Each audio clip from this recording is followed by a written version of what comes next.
Keep the other bad men from the door.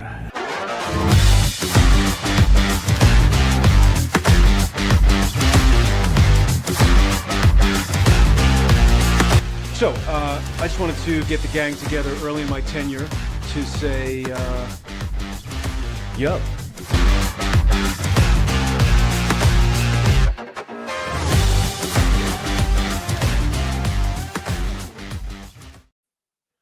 It feels like years since we were with Bad Men at the Door. We are closing in on wrapping up our season 2 of TV Chronicles.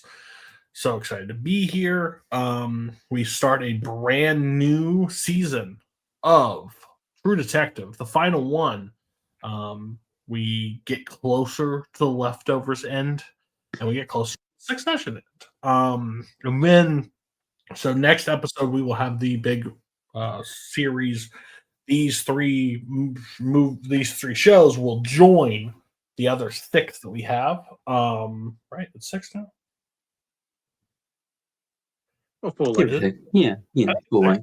Yeah. Wire, Breaking Bad, Oz, Shield, Show and Show. Are there? That's not much of an impression they left on Cody. No, it's just Mad Men. Yeah, Mad Men should definitely be, and Sopranos. Yeah. So, join. They will join and make the list complete with 9. Could we have a new number 1 show? We'll have to wait and see. No.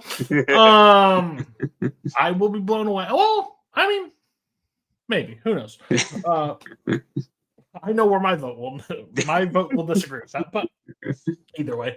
And I'm one to tank shit to get my way on this show. No, but with that being said, we have announced what we're doing for next year. We will be doing Game of Thrones, Justified, and The Americans. That will be coming out basically as this one is ending. Pretty soon after, about a month later, you'll get the new one. It will appear. We have been renewed. Again, owner of this channel, big fan of TV Chronicles. Next up, Mark. How are you doing? How was your viewing experience? Peek behind the curtain. We are rushing. No, I wouldn't say rushing. We're taking our time, but we are working on getting these done in the same week so that we can have Thanksgiving off. That's peek behind the curtain when we're recording this. And Mark's been very not busy this week, so it's been pretty easy for him to do double TV. So, Mark, how you doing? How was your viewing experience? Listen, it's good. We all need to blow off some steam. Even though I'm not even 100% sure these are the best shows to blow off steam with. That's really the issue. Helps I haven't seen one of them. One of them, is really picking up. I'll get credit where credit is due on that one. We're gonna have some interesting discussions as this unfolds to the end. I cannot. Yeah, classic. Mark and Cody couldn't be on farther sides of the aisle, and as those characters get more and more intense to each other, we get farther apart. Who would have thought we were friends? Matt, how are you? How was your viewing experience? It's kind of bittersweet as we get close to the end of wrapping up some shows. But as you said, we are kind of rushing through this last little bit here. But good stuff. We get I don't want to spoil too much of what we're going to talk about in this show, but they're one of these shows is definitely gearing up for its finale. Another show is it's getting there, and then we started another season. So let's see what happens. Yeah, I think this season, this part was probably the most interesting the show has been for me. Just because we've never done an anthology before, so to have just 4 different seasons separated and all be different to get back invested in the characters is hard. Because again, if the Warden characters worked for you, we see in season 2 of True Detective that clearly didn't work, and then it was back into season 2, 3, and then back to 4. Leftovers has been hit and miss for me the entire time, and Succession's been a really thing. I think the saving grace for the show technically is it's because it's been short. It's just been a shorter run. There's 30 plus episodes, so it's not like we spent as long as we did with The Shield. Like if Leftovers was the length of The Shield, Oh boy. Good That stuff, could have yeah. been the reason we got canceled. Very soon. But yeah, I'm interested to talk about it. Things are picking up. Yeah, I'm interested to see where we all are sitting at the end of this because peek behind the curtain. I know maybe Mark used his time wisely and rolled through to finish them because we are doing an episode 2 days from now. We're recording this. I have stayed away. That's just for the sake of the show because I have a very bad habit of blending episodes when I'm, so I feel like I will talk about it and it will be hard to recap. So after this, I'm cramming for 2 more days to get those things done. But yeah, so we're gonna start with the leftovers. Let's see if Let's start with was episode 5 of season 3. Great title. It's a Matt world. Convinced it is Kevin's destiny to be a miracle for the coming 7th anniversary of the departure, Matt Jameson impulsively heads to Australia in an effort to bring Kevin home. So, yeah, this is the big Matt episode of the season. Pretty much get one of those every season. The cap Yeah, off I the learned that movie, now. so to speak. But of course, before we get into the Matt stuff, we have a naked man hijacking a submarine to.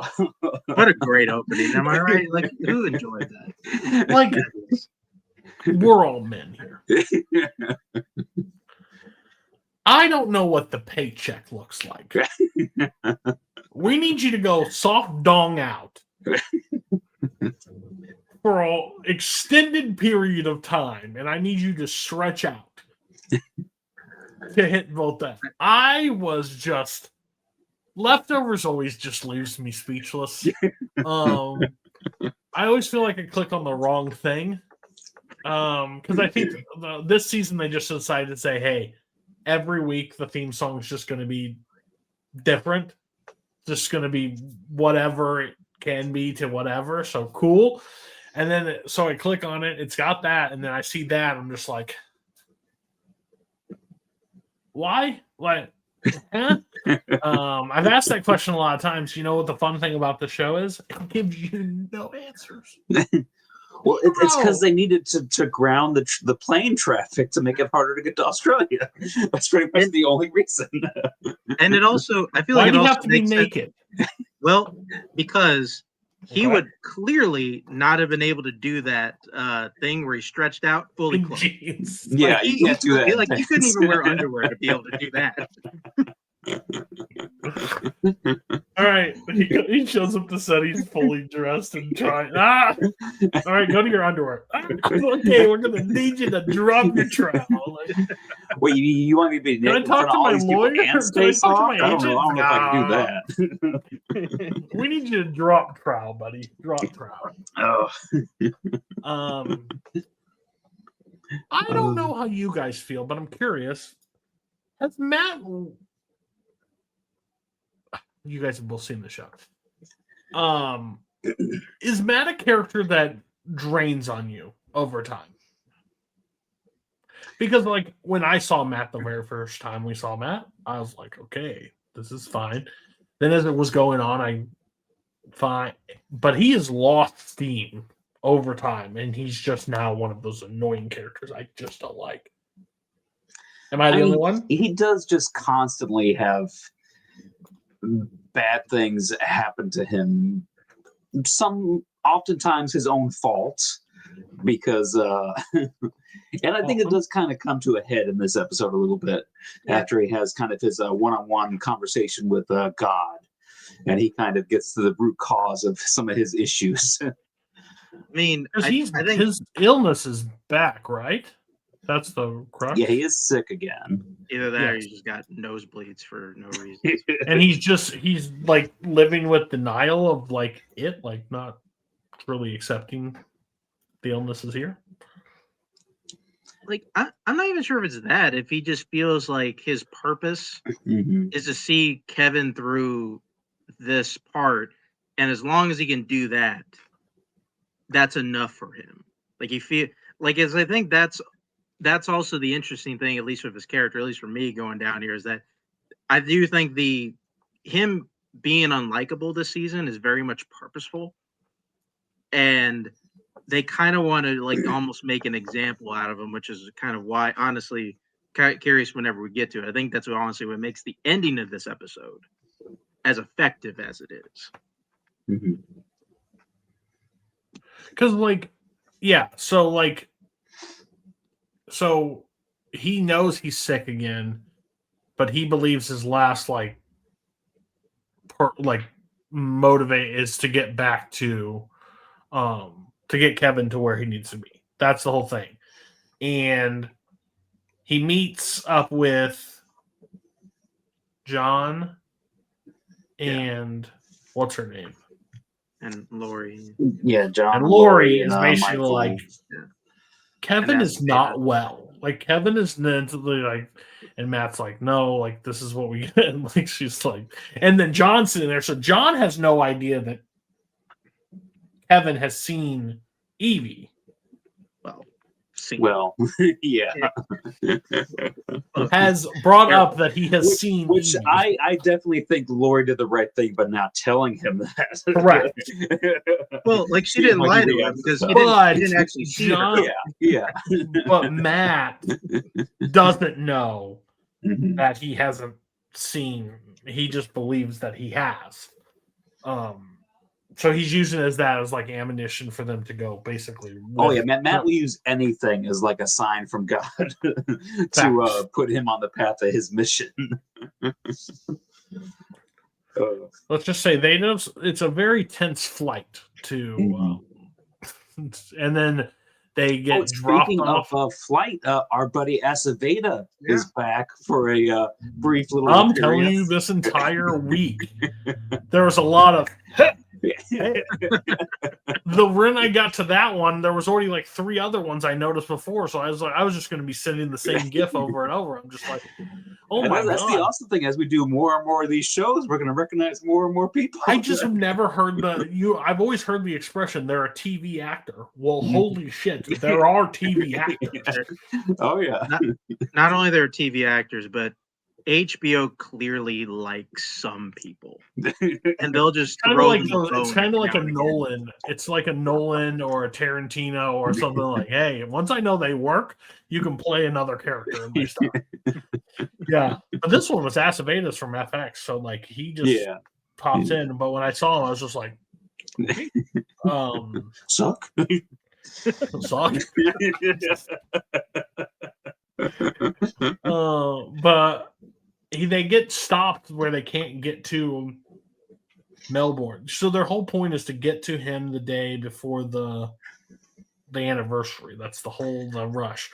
Which I don't know how time works. But yeah, it's not looking good. I just don't know how time works. I don't know how close. Like they tell me what's happening. They just don't do a really good job of like it doesn't make sense in my brain. Like, wait, you flew all the way to Australia. How many days are left? Well, you're saying it's close, but then things happen where I'm just like, is this even possible? I don't think they even know. You're dealing with the different time zones and stuff too. So yeah, they should have like a countdown clock. Because isn't like Australia's forward? Like you're even more ahead. Like you'd be more ahead. Whatever the case may be. I'm just like, okay. I think that's one of the funnier ongoing details in this season. Is like over there, it was the 15th. Everybody disappeared, like not the 14th. Yeah. So they have to take a ferry from Tasmania to Melbourne. Yep. Which and they realize a private party has booked their ferry. Which I was like, oh god, it's a guilty remnant because who else just books an entire thing just to fuck with Matt? It's gotta be the guilty remnant. Nope. Even weirder. You mean the lion orgy party? This show. Frasier. Guys, I'm sorry. I'm trying to hold on. But I am losing it staring at this stuff. I'm just like Oh, I feel like I'm Logan Roy when Roman sent that dick pic to me. Like, you a freaking weirdo? You a weirdo? Like, the show just keeps pissing me off. oh man. Oh, I mean, they Matt sit is kind there of at and a they have loss this for whole words like, too. they have this whole like after night, don't speak his name unless you want to become him. They say his name. Matt says his name. He's about to have some weird stuff happen to him. He's fortunate enough to escape that situation. Yeah, he Yeah, gets I him thought that down. was They're going to gonna be like funner, and then it wasn't. they're about to milk him in front of everybody into this thing that came out of the ass of the In this lion. lion effigy that they built. And then he says, "Don't." What is? You guys are nasty or freaks or something.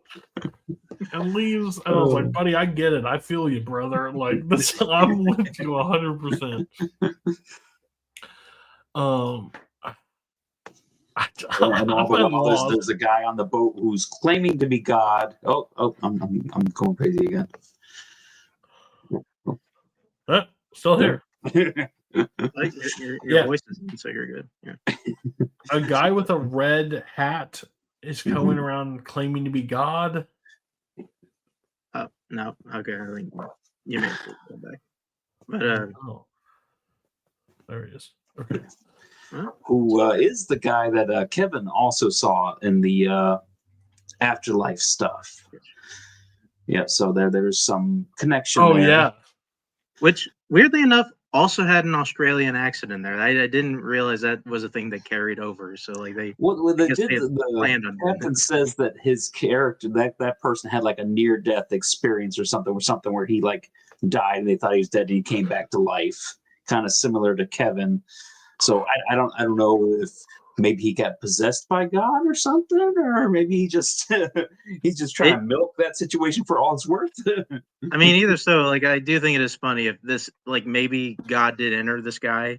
He chose a person that was like a bronze medalist in the decathlon, which brought in like funny. It's like Matt is like, oh yeah, no, I read that on his card.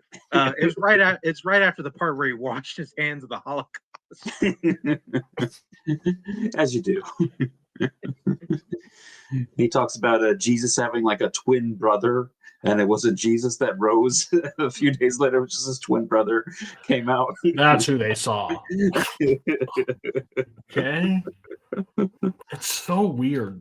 But then like Matt like falls on his knee, like they're having that talk in that's the part where he says about the Jesus thing.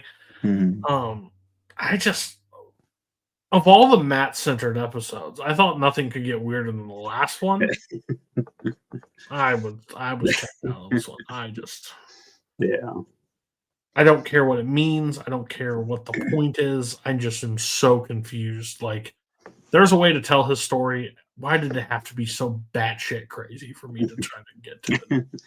I mean, this one really boils down to the whole just the confrontation between when he kidnaps God and has him tied up, and he's like, I just want to know like why I've done all this stuff for you, and like it just keeps getting worse, nothing good happens. And he pretty much just tells him like, you did all that stuff because you thought I was judging you, but I wasn't. You I mean, yeah, like, or do you want to pause it? Just keep going. But yeah, I mean, he's pretty much just said, you haven't done any of this for me. You've been doing it all for yourself this whole time. Just kind of make yourself feel important, I guess, and that you have reason or purpose and all that stuff. So that's kind of, I guess, Matt's big eye-opening. Oh yeah. Which honestly is kind of the reason why I think it's what makes this episode still really good. Honestly, is that last 15 minutes kind of awesome, and I think they sum up Matt's character incredibly well. It puts a really good ending on his character, in the sense that you did all of this because you believed in me, But in actuality, I didn't really care. I didn't care. I wasn't judging you. And honestly, you trying to prove that you were a true believer or a good person didn't matter to me at all. So like what was the point of all of it? Mm-hmm. Yeah, you talked about the ending. Mark, do you want to address the ending of this episode? I mean, that was more or less it. And I mean, because ultimately I think that's honestly what gets him to open up about everything else. It kind of turns him into, I think it kind of makes him see at least kind of his faults, or at least of the last couple of years of kind of putting this like trying to put this Messiah complex on Kevin, kind of driving away his kids. And I think also, just being like a brother to his sister. I think at the end of the day, like this is probably the thing that he needed, in the sense that I think also knows that no matter what happens, like he's in control of what happens to him, and he's ultimately the one that determines like whether or not like he's a good person or what he's doing means anything. Oh yeah. Because I mean, he even said like this episode, like his wife taking his kid and leaving, that was just God testing him further to see if he would stay with his mission. And then by the end of this episode, he's pretty much abandoned the mission. Like he's going to go once the boat gets there, he's going to go to the police station to talk about this guy throwing the guy overboard. Although he does get like attacked / eaten by a lion at the end of the episode, so he doesn't have to go to the police station. But why does God get eaten by the lion? What symbolism is that?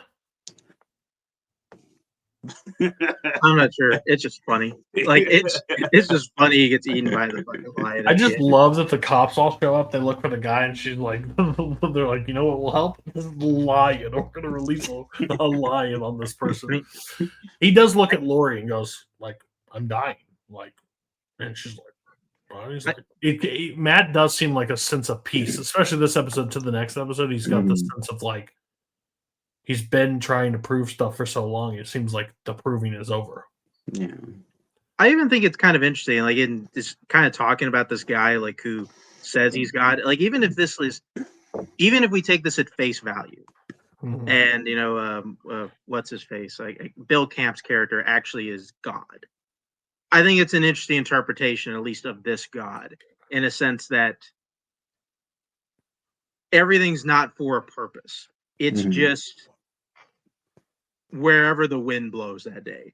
I mean, because he even said, like, whenever he brought up the departure, he's like, yeah, I just wanted to see what would happen. Like he didn't even have he took credit for the departure and ultimately told you like he didn't really care why he did it. Like there is something kind of interesting that, in this show that has so much kind of religious undertones, that their version of God is one that is just an ambivalent God who doesn't really care about anything. I think that's basically how the show, like, I don't know this. I haven't looked anything up to it, but this is definitely somebody that has the creator of the show or the creator of the book or has some religious trauma. Like this is just 100% like of like what you believe on. And if this were to happen the way that you believe it to happen, this is what would the world look like if the things that came to fruition actually came to fruition. Like a classic person that gave their entire life to the religion and like believed that they were doing it for the good of whatever the case may be, and then for it to actually mean nothing. Like kind of crazy how that all works. And if we ever do end up doing Lost, there's going to be a couple characters that are going to kind of bring a lot of that back to the forefront of the conversation. So I mean, the two characters in particular that are not it's not exactly like they're hiding like what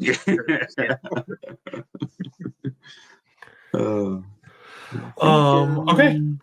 Yeah, I think this. Want to go to the next episode or anything else?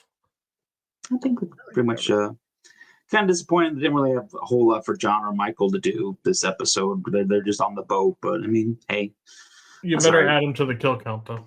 I did put like I'd put God / Lion. One of them didn't make it, so yeah.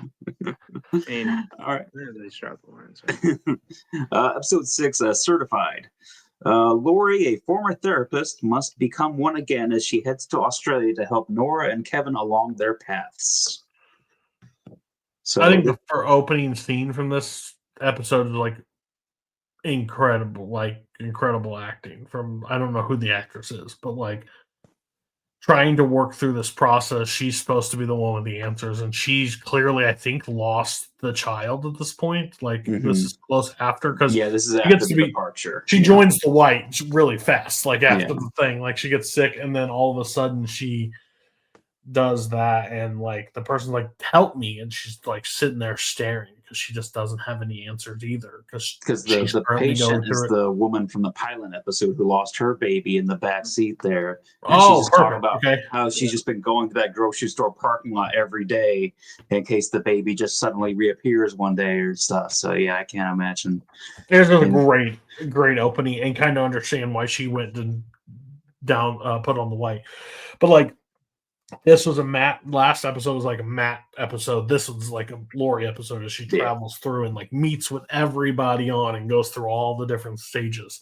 Yeah, I do absolutely love her and Kevin, Kevin Senior. Like, oh, we're getting bent tonight, Marcus. But I think it's like I love that dynamic between them, because she's like, you're gonna drown Kevin. like, no, I'm gonna help him save the world, or he's gonna help me save the world by drowning Kevin. That's what we're gonna do. He's come back from the dead at least twice. He'll be fine. It's cool. He's done it twice before. Why can't we do a third?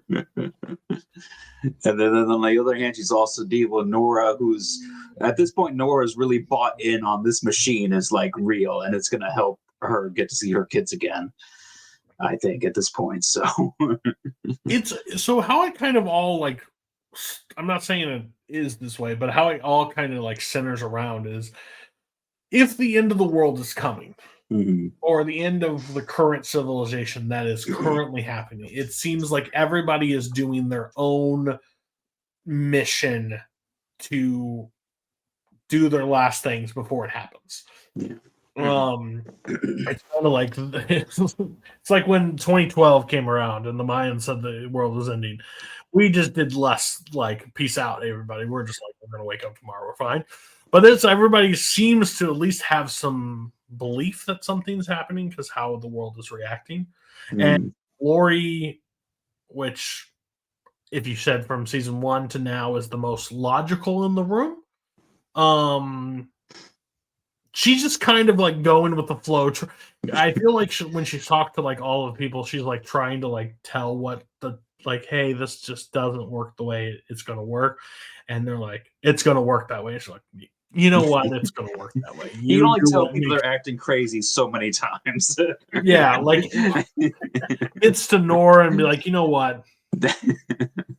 You do. I'll be your therapist. Like, it's crazy. And that is really cool, because you didn't really get to see them really interact too much throughout like the rest of the show. So it's cool that they got to spend some time together here in these final episodes. Yeah, she can still throw shots at her. It's like, hey, remember that time when you put my family, the doll version of my family in my in my kitchen? That was cool, right? Yeah, this is nice that we're having this nice friendly conversation, but I should punch you in the face at least once. I feel like I'm owed that. And then they do kind of end up tussling a little bit over the lighter that I guess, I don't think we ever saw her officially go back and fish it out, but she has the lighter that Jill gave her. We didn't see her actually get it. Yeah, like we saw her try, but yeah, we just thought it was lost. That was honestly maybe one of my favorite Easter eggs about this season. Yeah, she did actually go and get that lighter, and she held on to it after all that time. Let me see what's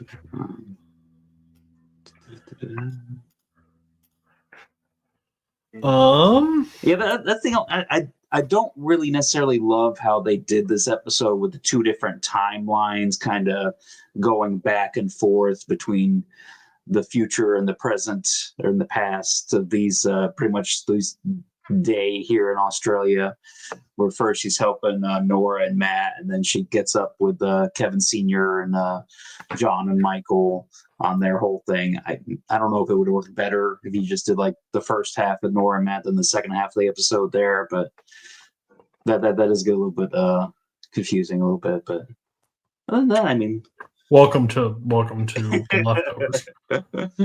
Confusion's kind of their go-to.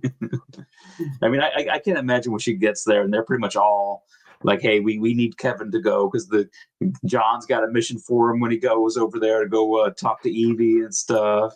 And of course, Kevin Sr. needs him to find the guy and get that song from him so he can sing it and save the world. And she's just so you want Kevin no. to get drowned to go to this place to get this song by this one guy to come back to stop the rain.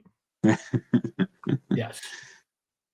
Like, okay, fine. Okay, let's have a nice dinner first.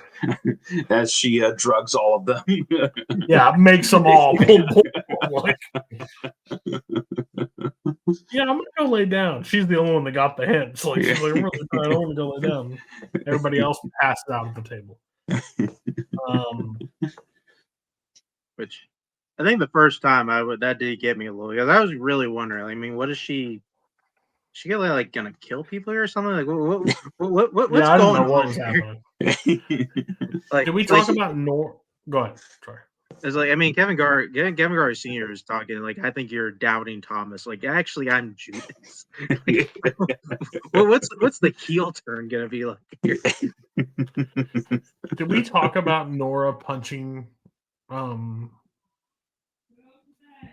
you mean over the lighter? Oh yeah, you talked about that while I was. Yeah, they did get in a little fight over the lighter and stuff. Well, yeah, like I said, I feel Nora is pretty justified to be a little bit upset with Lori, but I think they kind of got over it pretty well. Of course, Lori could have said the importance of the lighter, but I mean, hey, it's true. Good. Nora and Matt at the end talking about their parents and talking about like going off together and leaving behind. Like they believe Kevin's like not her going back to or be with his family or whatever, do his thing, and Nora's going to be with her. So they're kind of like separating at that point. Nora has emotional thing as she's going to go off with Matt because Matt's going to go with her. And like that's when Lori says, "Hey, well, I'll be your therapist. Same time next week." I don't think at least Nora believes there will be a next week. Yeah, that's going to be the send off for Nora. And then we missed it too earlier in the episode. Lori and Nora do have like a conversation about how scuba diving would be like a good way to like kill yourself make it look like an accident and stuff, more kind of like a dignified death sort of thing. Because like I said, Nora put a lot of thought into those sort of things. And so after Lori does kind of have a talk with Kevin too, it kind of appears he's pretty much made up his mind. He's going to try to save the world again.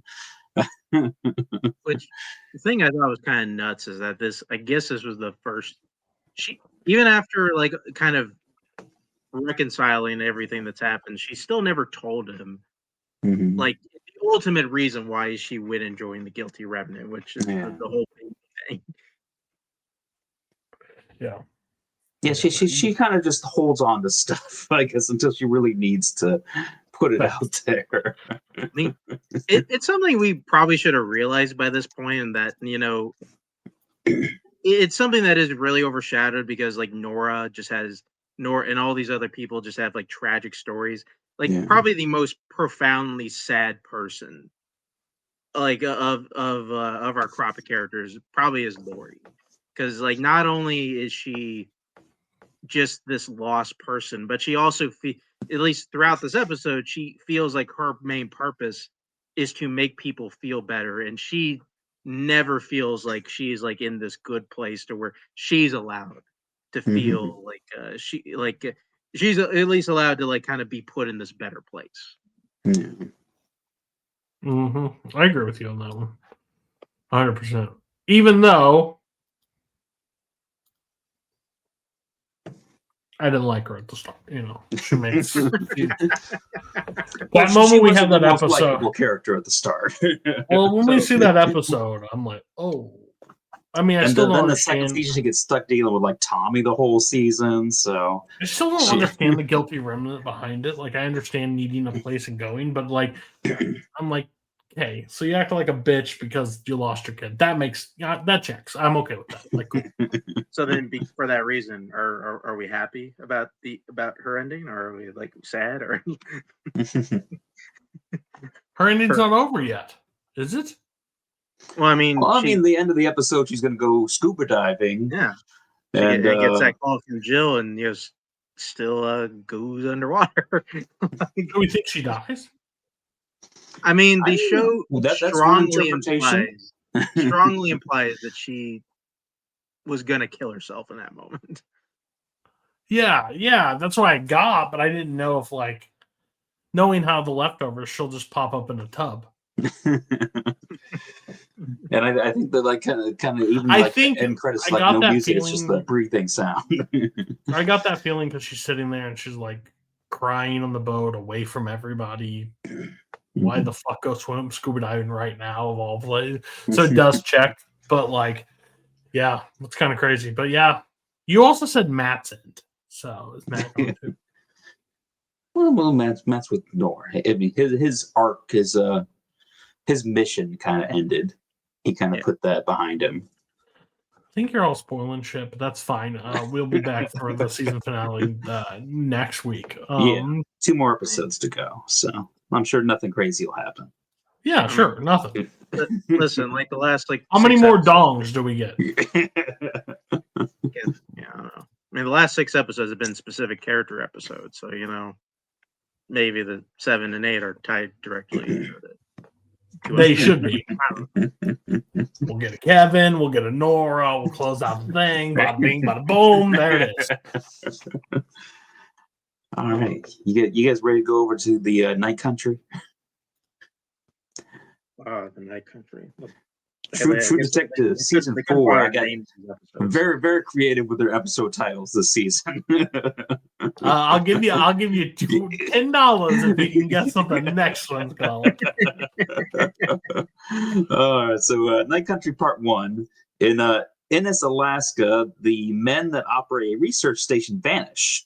To solve the case, Chief Danvers and Navarro will have to confront the darkness themselves and dig into the haunted truths that lie buried under the eternal ice. So what do you guys think of the start of this new season? I'm on board. Okay, yeah. 2 things. I credit this show one thing.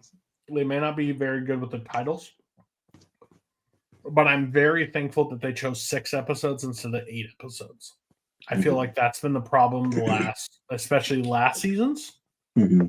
I think that this is a problem. Like, I feel like on the surface of what I get from these 3 episodes, I feel like I'm on the surface of knowing this feels like a story worth telling, and there's a lot of mystery behind it. Do I know what's going to happen? Hell no. It could definitely it just doesn't feel like a traditional guy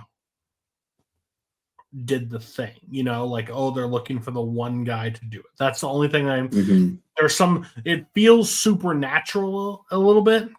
It feels very The Thing like for me. I don't know if anybody else got that vibe from this. Winter, a guy Research is facility, literally standing in the middle of the room and like screams. And I'm like, awake. and I'm like, who's awake? Who's awake, buddy? The only unbelievable thing. Well, we'll wait. That's later on. But there's some just unbelievable bullshit in the show that happens. I just don't believe. They're there. I'm not kidding. Like, listen, I was pretty protective of season 3. I'm going to be a little less protective of season 4. The season's got its flaws for sure. You know. Jodie Foster being attracted to men is the most unbelievable thing in this entire thing. She loves women. She's a proud lesbian. You're a great actress. You can't sell me on that. You just can't sell me on that. Especially for the guy they end up having her being attracted to. Not a chance. Are you sure? Even if it's Christopher Eccleston, I can see her being attracted. There's a scene, I don't know what episode, but there's a scene that her body is repelling him from it. And they're supposed to be fucking. I jump on that. Well, that's magnets. If you flip them the other way, they kind of repel each other. That's exactly what that's what I got. But I will say I love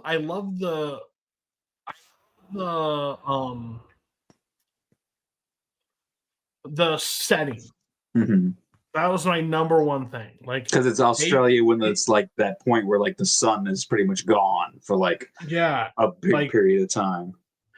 It feels very like, and you have never seen this either, Matt, right? No. Yeah, this is the first time I've seen this.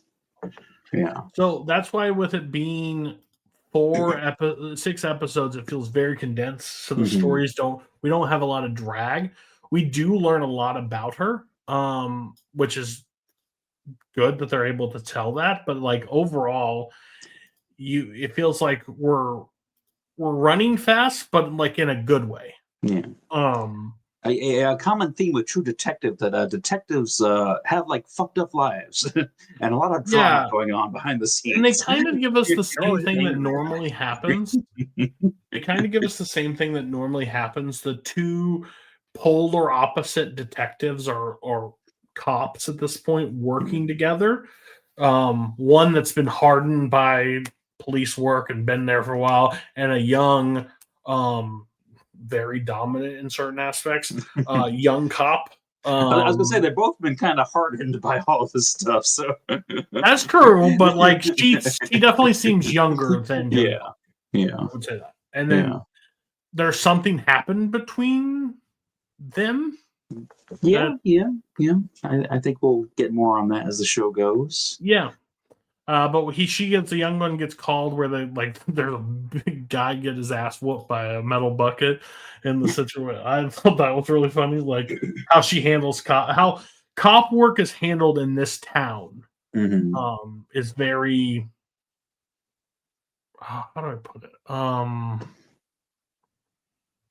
I don't even know how to describe it. It's just like it's kind of just like a small town that kind of got to take care. I'm sure most of their stuff is pretty much just people getting drunk and fighting and then having to break it up. Right. So I'm sure they don't get these giant murder cases like this all the time.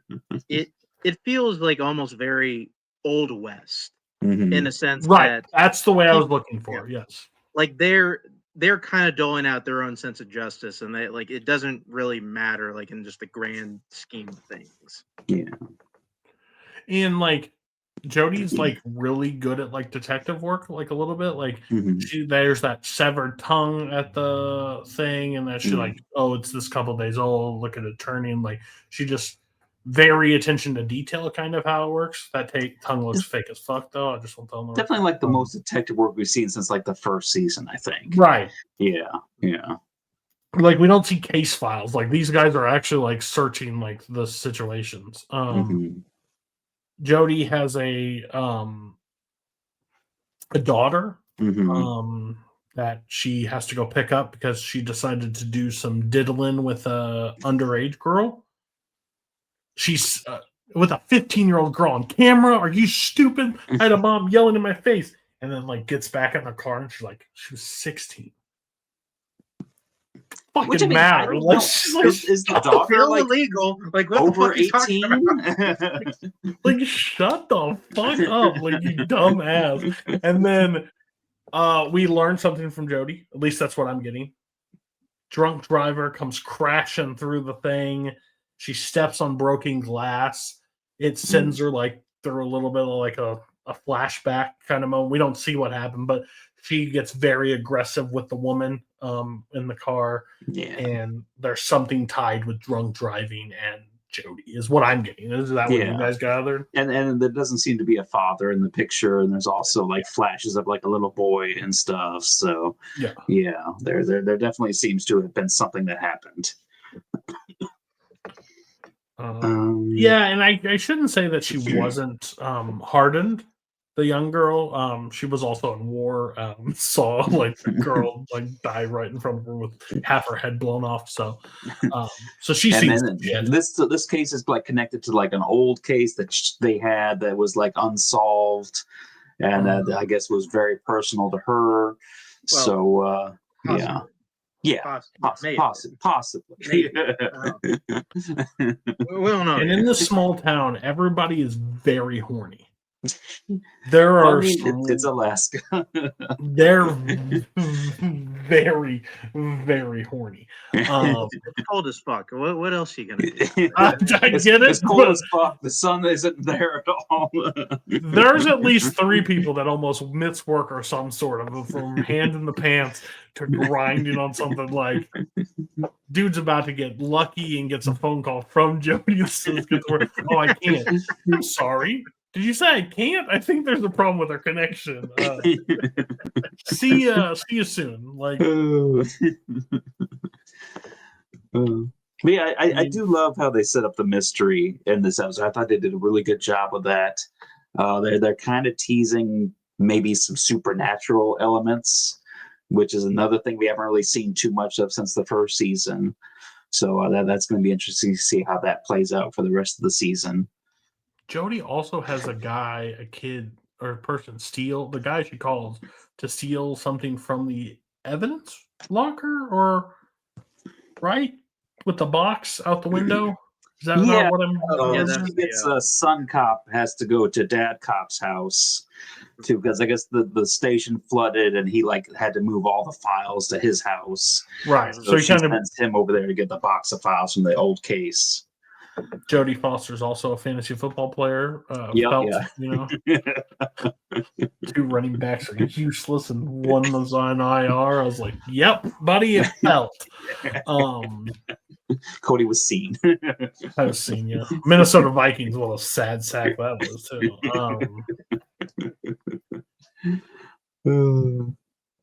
I think that kind of just. I mean, like we get the actual, at least what I thought was the hook for the season whenever they find all the bodies at the end of this episode. There's it was kind of tricky because I think at the end of this episode you can only see like maybe 3 bodies, and then like the next episode reveals I think it's like they found like 6 bodies there that they were able to dig out in the snow. So which I think that to me, because at least the first time, and honestly going back to it, is like we're kind of setting up the characters. All right, this all right. I wasn't really sold until we get to the like something happened where these doctors just went out in the snow for no reason, and they basically huddled around each other and just froze to death. See, the thing was, I wasn't fully hooked yet. But when you see them frozen, and not just frozen with a like scream face on all 3, like they froze scared. Then I was like, episode 2, let's go. Like I was hooked after that. I was like, okay, this is enough to make me at least intrigued of where we're going. And them trying to preserve them and like keep them like. Just how their faces are completely frozen that way, and like they're not sleeping, like they didn't just die of I think somebody like cardiac arrest at some point they were decided, but like I think that's episode 3, but they end up like having to get them out of there, and they're like, well, what do we do? Do we just take them off? Like, no, we have to pull them in, like we have to get them out of this situation. That's definitely back to getting to like the good cliffhangers for the episodes. So I think that takes us over to part 2. Oh, yeah, that's my bad. Part 2. So Night Country part 2. While Connolly threatens to transfer the case to Anchorage, Navarro and Danvers make a discovery that brings the former colleagues closer together. So yeah, if seeing all those bodies didn't hook you, one of the bodies starts screaming. that might hook you. I went and checked this. I'm like, Oh. was the alive one the second episode or the first one?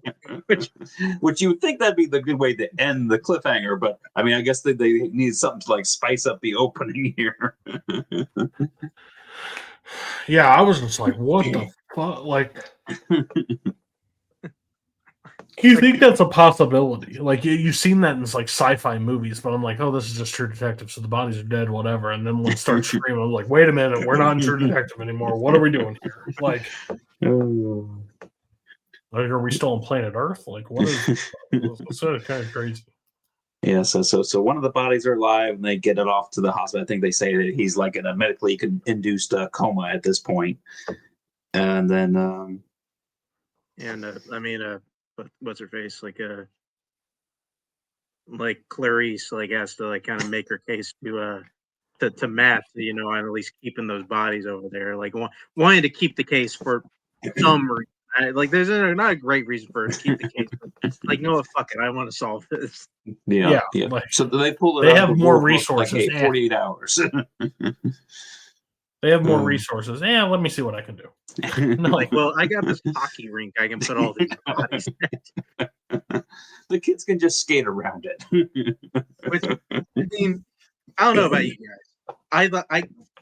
I started laughing whenever they like that little like tow truck came around where they got like the tarp over all the big bodies taking the ice rink. Like, just I hope that guy really like tied down that thing so that it just doesn't accidentally fall off and just scare all the children in the community.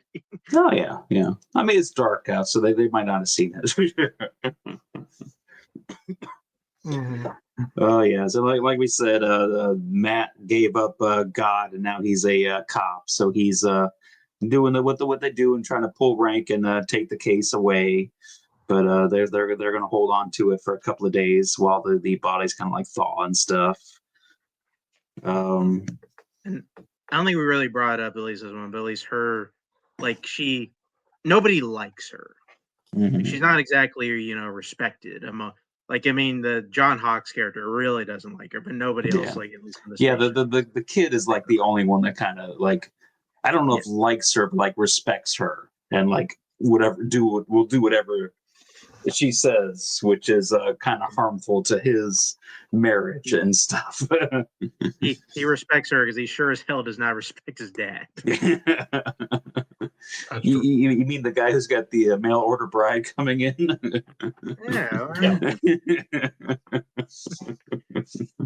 But yeah, it seems like what she's trying to get, like, something has made her at least stand out against people. Like, somebody, like, no one, like, oh, how's it going? Blah, blah, blah. Everybody, like, keeps an arm's distance from her. It seems like anywhere she goes, there's some attitude that follows or some just uncomfortableness. So I don't know what it stemmed from. I think she's just not really a people person. That's true. She's like McConaughey in the first season. From what I gathered, spirit animal. Either she was a total asshole to them, or she fucked their husband. It's one of the two. No, didn't do that. Alaska, it's a small town. Didn't do that. Nope. No. I mean, they said it, Cody. They picked Jodie Foster to be the promiscuous woman. Yeah. What a horrible miscast. I don't know why they decided to do that, but hey, they did it. We need a hardened older woman to do this that loves men. You know what they should have done was just brought Rachel McAdams' character from season 2 and she moved to Alaska. Not old enough. We got real close. Hey, we need a hardened woman that not a lot of people like, that's a little older, that's tough around the shelves, but has to like men. Would 2 out of 3 be fine? I know that. What about Jodie Foster? Definitely likes women. Helen Mirren is busy, so we got to get somebody else. Have you called Glenn Close? Have you figured out if Glenn Close is too likable? Yet, Jodie, see if you like men for like 6 hours. Man. But that You're scene an of all actor. Go those ahead. bodies. What? No. Oh. Say it with your full chest.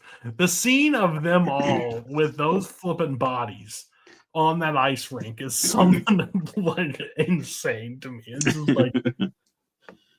like crazy. I'm like, oh, that will work, but it's freaky looking. I'll tell you that much. So, Cody, let me ask you, what was your reaction when you saw the spiral symbol from the first season? Has it made an appearance here? I was like, what? Why?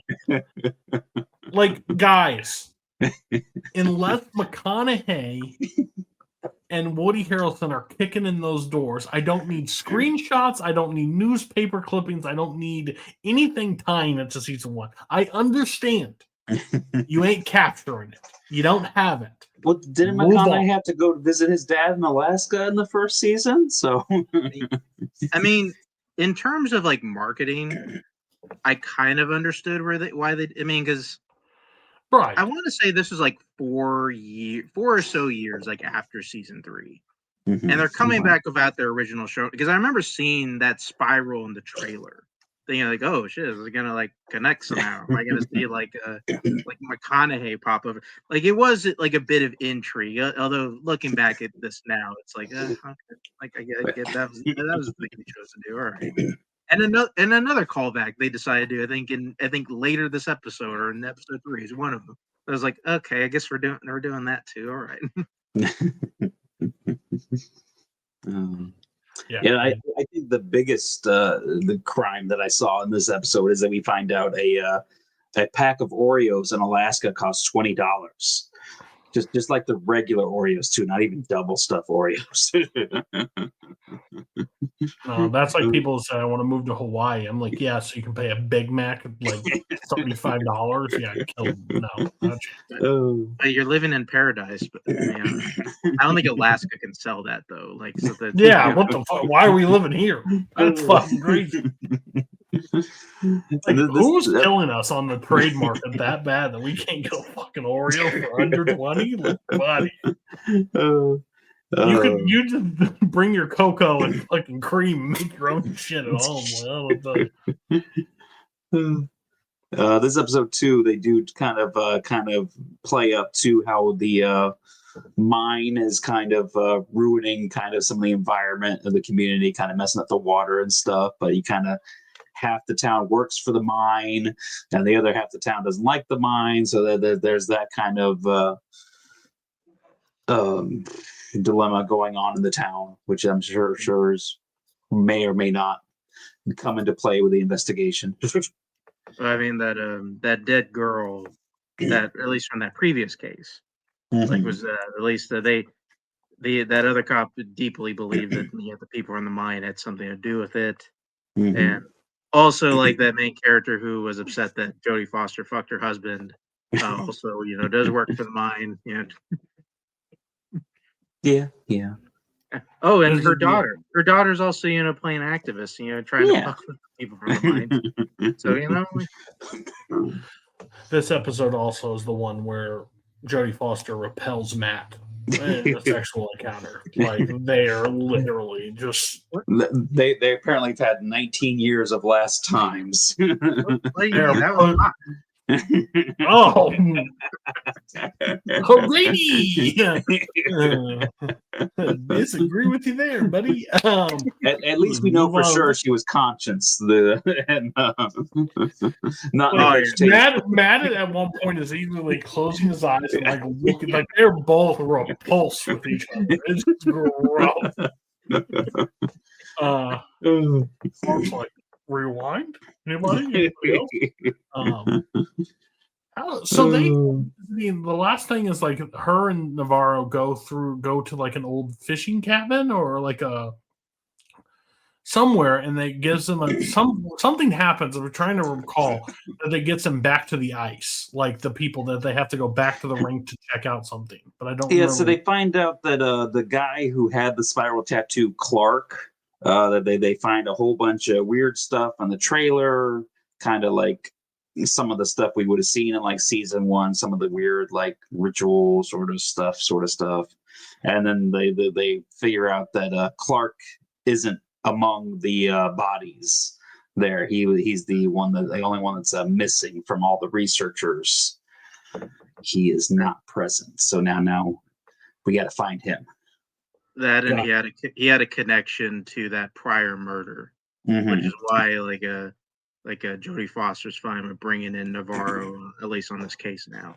Yeah, because this is the one they found out he was like wearing her coat or something like that in this episode. Yeah. Which I do kind of want to point at least about their dynamic, which I kind of like it. It is a thing I do kind of love in a sense, and because we kind of get like, at least in all of these, or at least in the seasons where we're kind of being dominated by the cop partnership part of it, where this is the one time where I can genuinely feel that these two do not like each other. Like it's not even like, no, like we're cool and we're kind of, kind of working to being cool again. No, we don't like each other. And like, I'm not even sure if we're going to get to the point where we like each other again. Like we are doing this because we are closing out this part of our lives that has kind of caused us like kind of this angst and turmoil. Mm-hmm. Mm-hmm. Alrighty.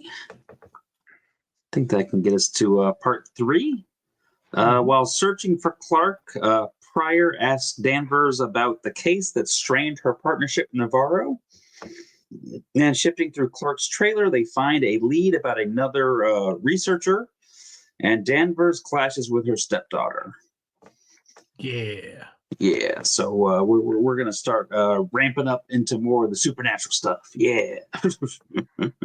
First, Navarro walks in on a fucking pregnancy that's happening, and pulled the gun out and was like, "You can shoot me, but I'm going back in. There's a baby coming." And like, because she hears screaming from the outside. Turns out just, and I love she's standing there and who the fuck is that? If you're gonna be in here, get some hot water. And she just jumps right in and starts helping. Which is a fucking wild way to start the episode. I was so happy I didn't have to put that baby on the kill count. So the baby survived. So that was nice little happy flashback, I guess. And then Jodie Foster like leads a search party for said individual, right? Like they're all standing out in the cold. Yeah, Dad Cop's kind of there. He's got a bunch of, I guess, friends from the town and stuff helping out. He was more so rounding up a posse than coordinating an actual organized effort. I mean, they only got like 3 or 4 cops in the police station, so yeah, the rest of the guys with guns from the town. Alaska's like a big open place, and it's nighttime all the time. Let me see what else we got. There's another flashback too to a old case that Liz and Navarro worked together, where I guess there was an abusive husband who was hitting on his wife and stuff, and they eventually get to the scene, and I guess it looks like they said it was a murder-suicide sort of thing kind of happened there. So even though is this the one where we kind of see from their perspective? Do we see? We do kind of see that it appears that the guy might have been alive when they got there. So maybe not the suicide part. It happened, in the supposed murder-suicide. So yeah, I'm sure that's a nice little revealing of maybe what might have ended their relationship a little bit. But there'll be more on that later.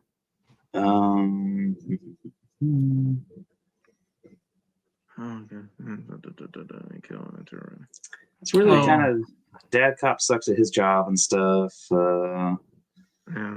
Well, her and Navarro go through like all those like evidence things, like circling around them, going through basically research. They interview that woman in the hairstylist. Yeah, who had lied to Navarro, like I think in the episode past, because he told him she didn't recognize she didn't know like she was seeing the guy. Yeah. And I think she said that she had called the police station about the Clark guy a while ago, and the dad cop answered and didn't really follow up on it. And it's when they also at some point they had to, I guess they get a lead on some other guy who had worked at the station, and they basically go to like that like Eskimo village where like they're like they don't realize like they're outnumbered by just guys with guns like out in the middle of nowhere. Wonders if this is another episode that seems like when two cops enter a place that they're outnumbered by the inhabitants of that place. No, but like, there's Navarro and the one cop holds out information from them about a murder investigation of something that ends up happening, and she's like, "Why would you hold it?" And he's like, "He slept with half the town in the thing, so like I wasn't holding anything." Like trying to get respect, but clearly not respected by fellow folks. Well, like John. I mean, like Matt said, like he sucks at his job, but also, I mean, throwing out something of like we're not 100% sure whether or not he just sucks at his job or whether or not he was clearly just hiding stuff. Like, I don't know.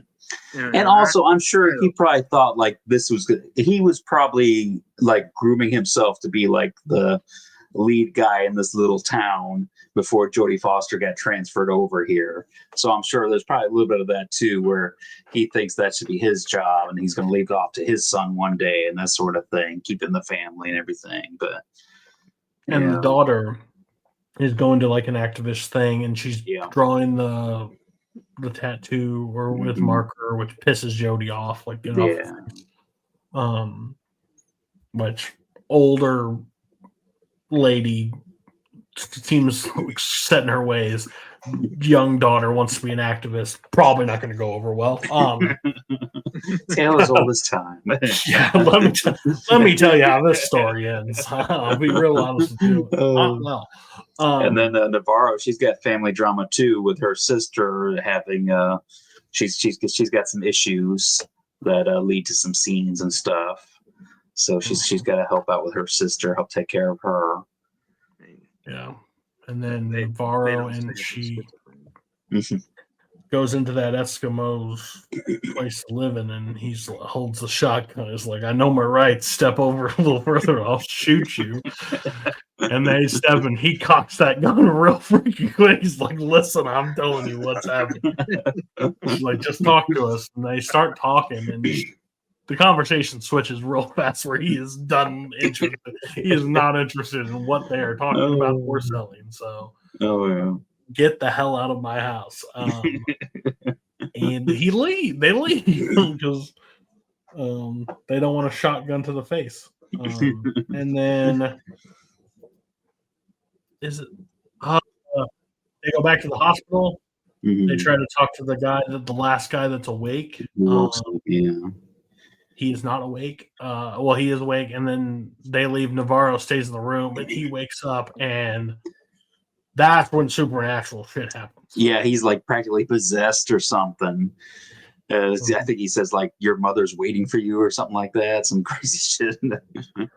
Because they do a really well like situation where you just see like Navarro's like stand, and you see faded out behind him sit straight up, and then just hear like the creepiest devil voice possible. That's like, so they do leave like enough. Like, is this really happening, or is it just in Navarro's head? Yeah, her family history has some stuff going on with it, so who knows? But yeah. And like waiting for you, points, falls back on the bed, and then starts convulsing and dies. Yeah. And then what did she say? And nothing.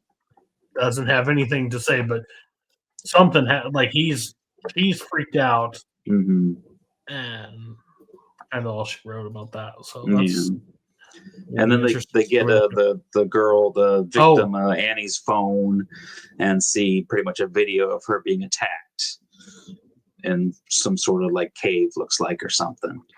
Yeah. So that's our cliffhanger for this week. Bum, bum, bum.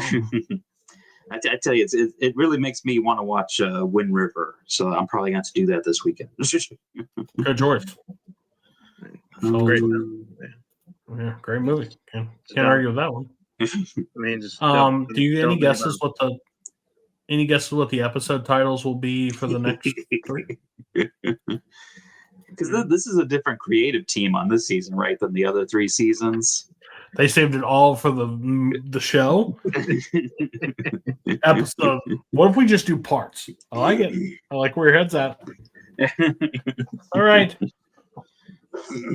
All right, so let's jump over to Succession. Season 4, Episode 5, Kill List. After the Waystar team heads to Norway, Shiv, Kendall, and Roman consider whether to fight for Logan's crown jewel. Bum, bum, bum. So this is the big, they're going over to Norway to meet with Mattson and his team, where I guess they're doing kind of their company retreat or whatever over there. And I really like this. It's a lot of like the lower people on the totem pole worried that they're going to lose their jobs and stuff. So kind of going back and forth. Everyone's just trying to survive and get their own little piece. My favorite thing is they're pumping each other up. Yeah.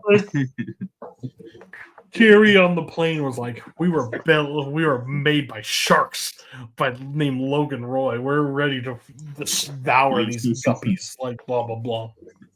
Okay, buddy. More we learn is Mattson is he's just a younger, like still as intense as like people that get to Logan Roy's status and like has a switch that other people just don't have. Like that's just a fact of the matter. Like Something about having $1 billion is going to mess with your head.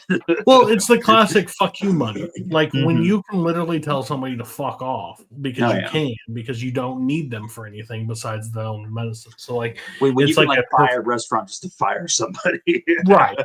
Yeah. Like, oh, that place pissed you off. Okay, let me see how much it is to acquire this and make sure this person's fired.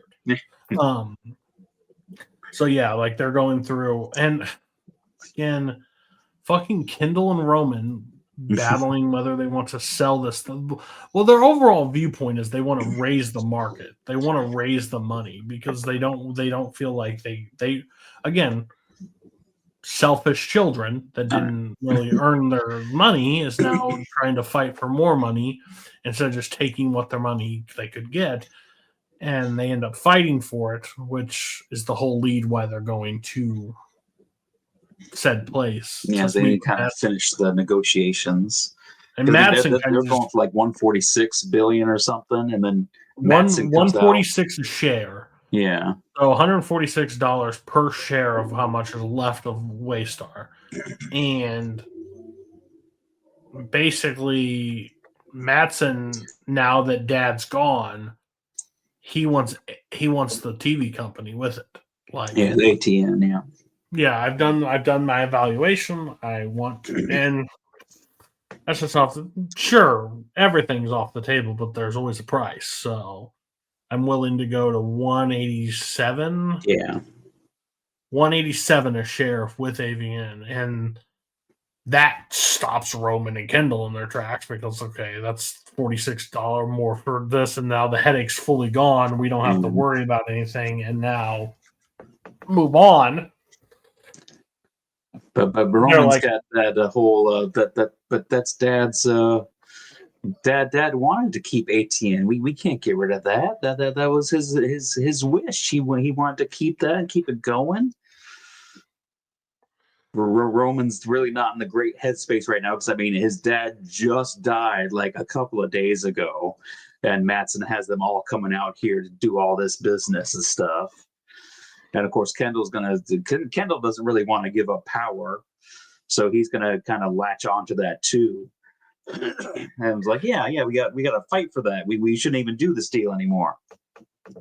And it ends up boiling down where they're like, well, let's talk about it without. And Madsen's like, no. Like he basically just points them both into their face and be like, I understand where you're coming from. I'm not taking this deal without it. Just tell me the price, like we're willing to pay. And so they end up separating to go talk about the situation. Everybody else on board is like, Oh, green money, light, money, money. 187 a share. What? Done? Yeah. Like tomorrow? Like we're out of jobs, but we all have it's 50% cash, 50% stocks, and Mhm. we stay with them, and we're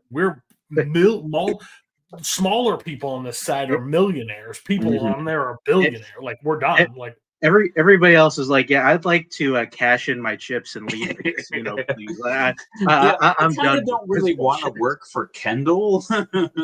I don't have to. It's literally presenting money where you don't have to work anymore. Like you are officially, if you want to be, you can be done with Mhm. everything. Oh yeah. And Shiv is like green light. Like Yeah. take it. Like what are we doing? Like this is why we do what we. This is it. Like it's positioned in a way. I mean, she's still on the thought process that the 3 of the kids are going to cash out and then go and start off their own thing with the money. Right. So Kendall and Roman look to tank the deal. They want to stop whatever it is. But on the plane, because they sit down and they talk a little bit more when they end up getting to the meeting, but then when they get on the plane, does the mountain happen first? Yeah, the mountain is before the plane. Yeah. Yeah. So the mountain where they go for a walk after discussing the terms the first time.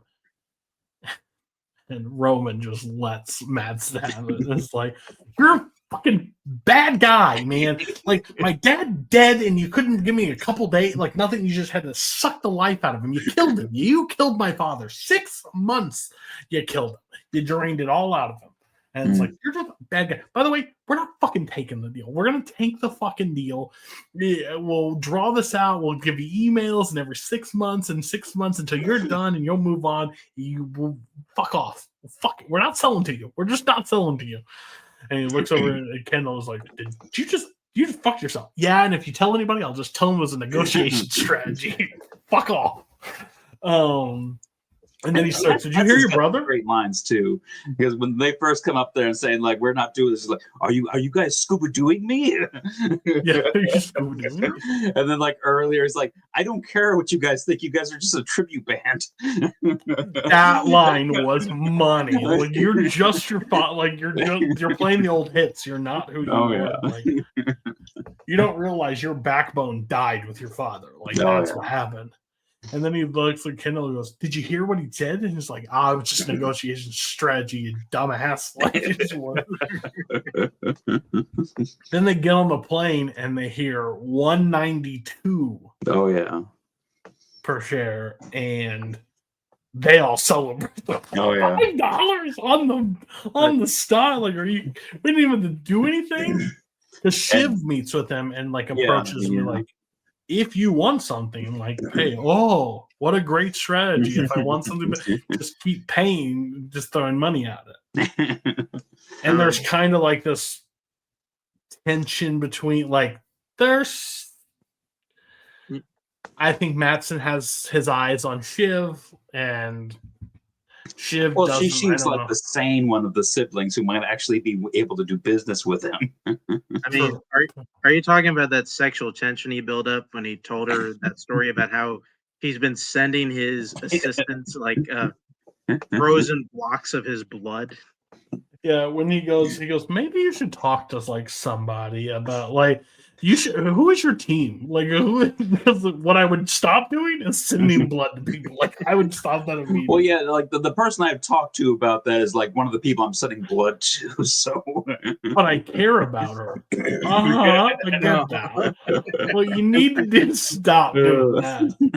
And then Shiv's on the plane. Yeah, Shiv's on the plane. They say 192.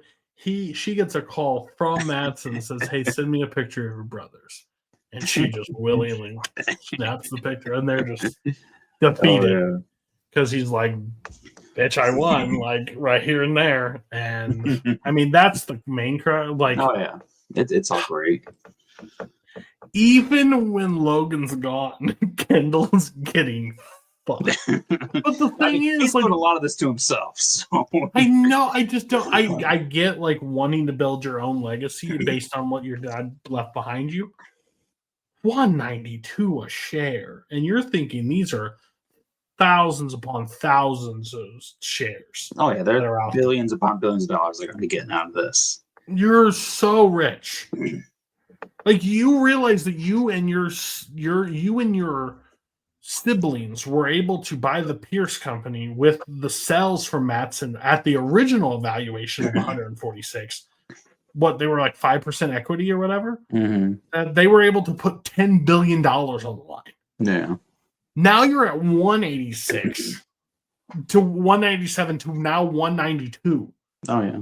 Buddy, you could buy Pierce and then still buy another Pierce. Like, your dad's gone. The valuation's you guys. Like, And you guys are have going to look like more- master negotiators that you get up from like 140 something all the way up to 192. like, you have more shares now. Like, your shares when your dad's gone. Like, yours, like, that's crazy to me. It's just crazy. And then they go through the list, right? Isn't this on the plane where they go, or is that the next episode? Yeah, that's kind of the next episode. Or no, that's in this episode. They go through. It has to be. It's Matson's called Kill List. It has to be Yeah, on this list.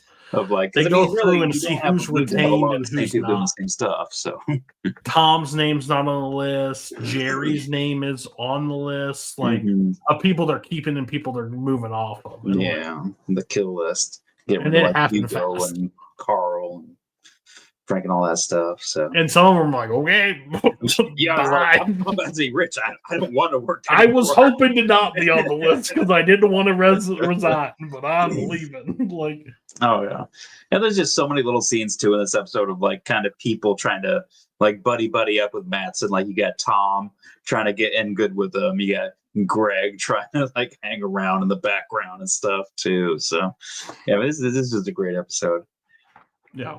I was the first time I watched this, I was worried when they got rid of Logan so early in the season, but I think that they've done such a great job with Matson. Alexander Skarsgård's been killing it in this show. So They bring him back, you know. yeah. All right. Mark, you got anything? Not really. I mean, I'm just getting agreement. I like this episode. I mean, I really like the dynamic that we're going with, in the sense that, okay, now Logan's gone and we're seeing everybody scurry, seeing Roman and Kendall trying to make their own thing, but Kendall's also doing his side thing. And then fucking Shiv, like fucking Shiv, like goddamn going behind everybody's back, like getting in bed with They pretty Matt, much cut like, her out of everything, like in the last episode. Listen, you can get Matt on your side. You're wrong in this.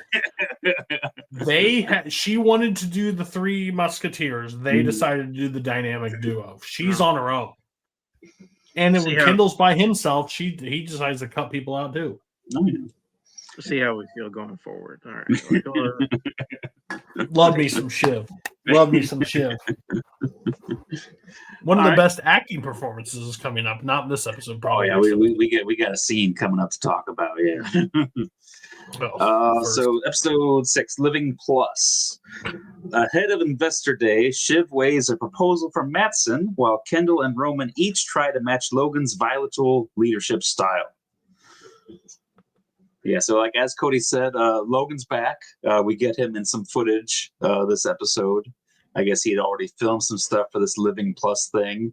Plus, there's several scenes where they're editing, using some AI, I guess, editing on some Logan footage. So get some fun stuff with that. Yeah. Matson's up Shiv's ass. Basically, once they're involved, they're like next to each other on planes. He ends up coming over to talk to her and trying to kind of present himself to her in a way. Like, she knows she's going through a divorce, so he's like, is she free for the taking at this point? But Shiv is kind of emotionally unavailable, is the best way I can kind of describe who Shiv is at this point, because I think she still has mixed feelings about Tom, regardless of how unloved that. I feel like emotionally unavailable is like a good summary for her the whole show. So. That's true. That's true. It's about Tom. Like who doing a comedy show here? Like, what are you talking about? What are you talking about? What did I say that was wrong? I mean, she doesn't like Tom. Maybe she That's doesn't not want to admit it. true. That's not Like- true. They have their own relationship. It's hard to put a label There's on. something but there yeah. between them. It's, Clearly, we'll get into the next episode, but there's something it is that one-sided. It is one. Like, I No, mean, their most romantic scene of the whole show is in this episode. but there's not one-sided. There is a side of her that loves. I truly believe she's a person that doesn't know how to show that emotion because she was never shown that emotion. Like, Yeah, Tom came into her life in a time where she was a low moment for her, and he helped her out. So, yeah, I mean, they got their own thing. Tom can't read the fucking room to say this goddamn like tracking her period, trying to propose to her after her father has a stroke. Like, there were some moments like an idiot. Oh yeah. But yeah, I just want this on the record. Kendall and Roman would be not only the worst bosses in the history of the universe, but they might be the two biggest dumbasses that are walking, like playing. Like, You mean holy like shit. when Roman goes out to meet like the Hollywood executive or whatever for like Oh lunch and my- he's like, firing her on the spot? Oh my god, my body was just like tensing the fuck up. And then And when they're, the like, Jerry sitting gives there- him like a hard time about it, he ends up firing her on the spot. They're sitting in that room and they're sitting there like, I just don't feel about Madsen. And they're like, what? We're here now. What are you talking about? What happened with Madsen? I don't know. He was like saying, like, oh, you guys just don't understand how good of a deal you have and this and blah. And Tom's like, sounds like negotiation to me. Like, what are you talking about? And Roman's like, I just don't know. It just wasn't. And he's like, or you're just trying to tank the deal while you're sitting right fucking here now. Like, now you don't want to take the deal? Because whatever he said was not an issue. Like, they're just trying to. Oh yeah. No one is on board with them taking this deal. Everyone wants this deal to go through, except for Kendall and Roman. And then Shiv goes to a room. She's like, "Is my meeting room open?" And she blocks it aside of time, just sit in the room and just basically cry by herself. And of course, Tom walks through the door, and she's like, You're scheduling your grief. "It's like, well, I never really got a shot to. I never got a chance to like actually deal with my father's death. Like, I had to move on really fucking quick. So yes." And then And then soon after that, they have their they play the bitey game, which, like I said, I feel like that's the most romantic scene they have together. Where they they're first kiss in that biting room, each too. other's arm. that kiss in kind of gets them back together, and then one thing leads to another, and then they might hook up a little bit. Yeah, they play that flipping biting game before when she's grieving. They're like full on like have this emotional makeout like session that's in there, and like, okay, I'm back on it. Shiv Tom back together. I'm on board. Which kind of seems like how they got together in the first place, where Shiv was like at a bad point in her life, and then Tom came in and like helped her out of it. So I also love like cycle. their movies failing or whatever, and he just goes to that person saying, he goes, "Oh, so who's the fucking blame?" Well, that's a little hard to say. Kind of don't like your tone. I think we're gonna separate. Go and say, "You're firing me?" Yes, I'm firing you. Oh, sorry, you can't do that. I think I just did. And walks out of the room. Jerry calls him in and goes, "You fired the head?" "Yeah, I can fire whoever I You want. can't just do that. I can fire you if I want." It's like, okay, you're a man on tirade right now, but there's legal, there's all right. So we have to do something different. We'll have to, and then he gets mad at her, fires her, and goes to Kendall, and Kendall goes, "You fired our Kendall's almost ready to fire the COO. Like, they're ready to burn everything fucking Yeah, down. because Kendall's getting ready for this presentation. He's like, "Give me a freaking house. I want real clouds." He's going full on crazy Kendall planning mode. I love. What's the COO's name? Oh, Carl. Carl's like, "Hey, I just want you on the record. If you don't say something up there that I like, you're gonna have to explain. Like, And he's like, listen, I don't have the answer to you. Oh, in fact, you do. You're going to fire your COO right before the biggest deal in the world. Let me tell you, I'll make this a living hell for you. So be a good boy up there and do what I tell you. Like you get your dick in my hand, just like I got mine in yours.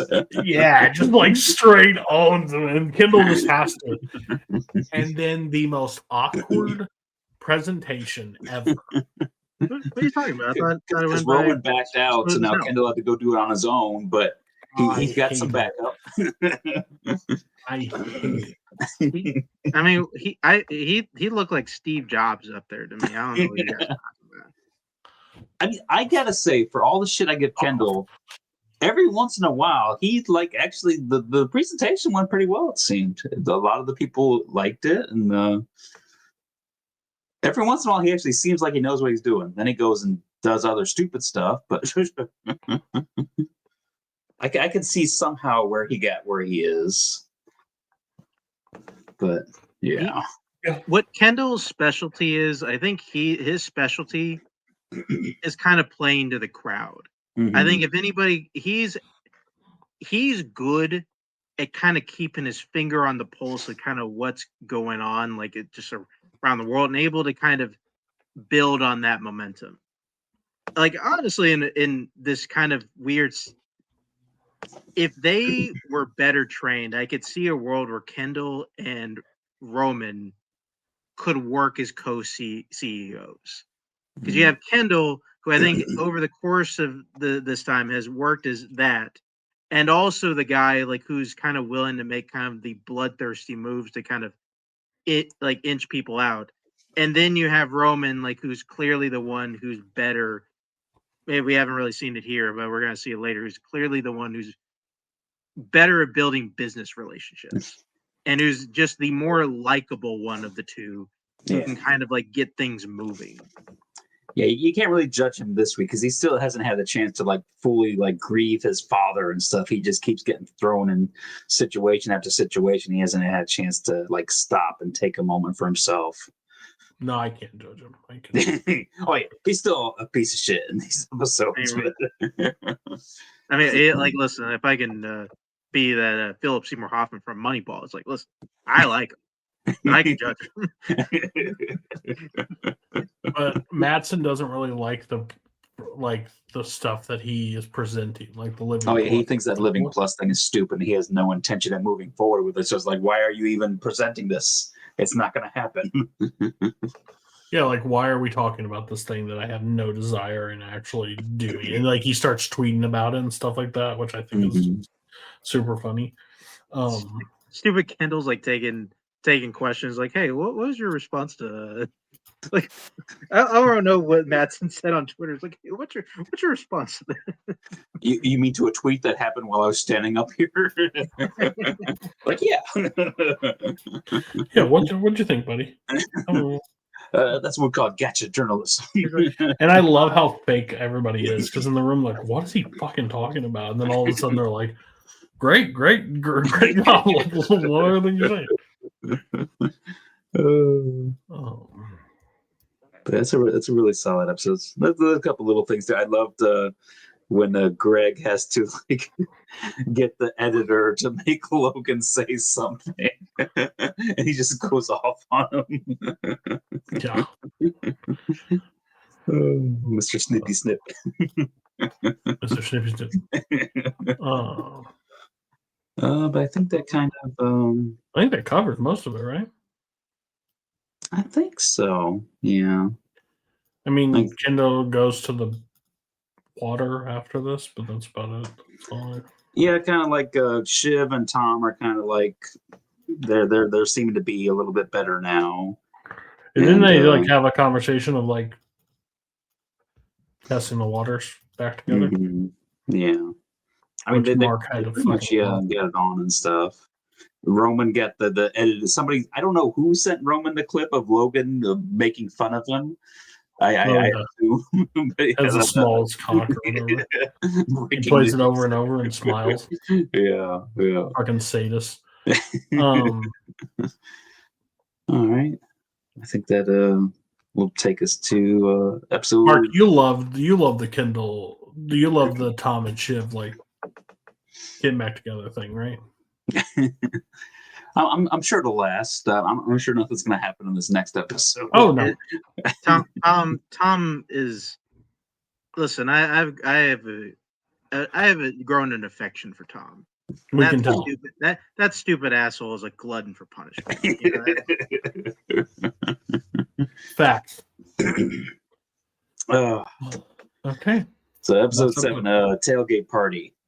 Hoping to work the angles, Kendall and Roman ask Shiv to invite a campaign insider to Logan's pre-election day party. Yeah, so they've got Shiv and Tom kind of throwing the party at their place. That's the big kind of crux of this episode. They got the Nate guy from the first season, because Kendall and Roman are trying to use him to block the Mattson deal, pretty much from even being able to happen. That's kind of their move. So Shiv brings Mattson in to kind of counter that. So that's kind of this episode's kind of a lot of back and forth with that sort of stuff. Kind of a tension inside of a box that no one really leaves from the entire episode. So tensions get pretty hot under the collar.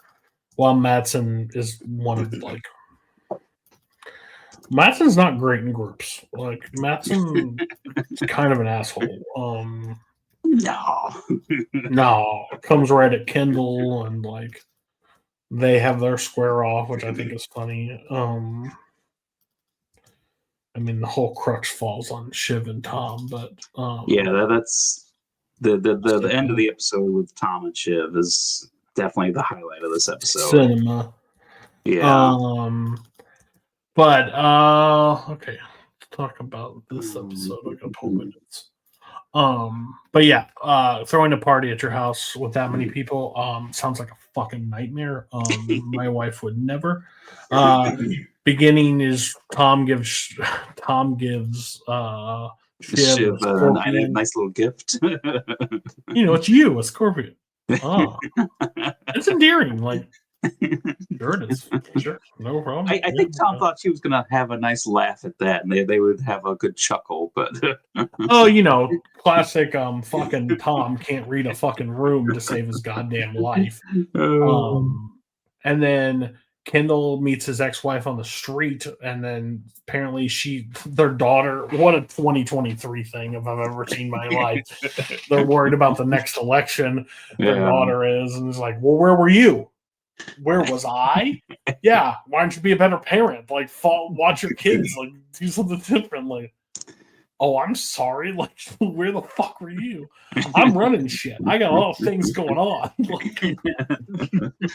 This was our reminder that, oh yeah, Kendall's got kids. And oh yeah, Kendall's a fucking terrible relationship person. If we thought Logan was a bad dad, I mean Kendall's not much better. That's more of an absence than abuse sort of situation.